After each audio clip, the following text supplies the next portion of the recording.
ষষ্ঠ উপজেলা পরিষদ নির্বাচনে লালমনিরহাট জেলায় দ্বিতীয় পর্যায়ে ভোট গ্রহণ শুরু হয়েছে আজ সকাল 8টা থেকে।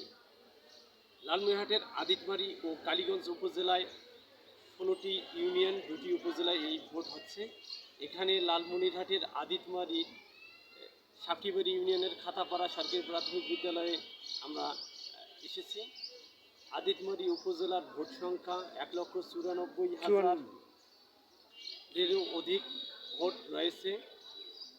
পাশাপাশি এখানে 2 জন চেয়ারম্যান পদপ্রার্থী, 6 জন ভাইস চেয়ারম্যান প্রার্থী পুরুষ, 3 জন ভাইস চেয়ারম্যান মহিলা পদে প্রতিদ্বন্দ্বিতা করছেন। এখন পর্যন্ত আমরা ভোট সেন্টারগুলো ঘুরে যেটি জানতে পেরেছি, এখনও সুষ্ঠু সুন্দর পরিবেশের মধ্য দিয়ে ভোট গ্রহণ হচ্ছে। ভোটার উপস্থিতি বলা চলে মোটামুটি ভালো। এখানে অসুস্থ লোকও লাঠি হাতে ভোট দিতে এসেছেন, আমরা ভোট সেন্টারে এসে দেখতে পেয়েছি। সার্বিক দিক দিয়ে বলা যাচ্ছে লালমনিরহাটের ভোট সুন্দর হচ্ছে। সর্বশেষ খবর জানাতে আমরা আছি। ধন্যবাদ।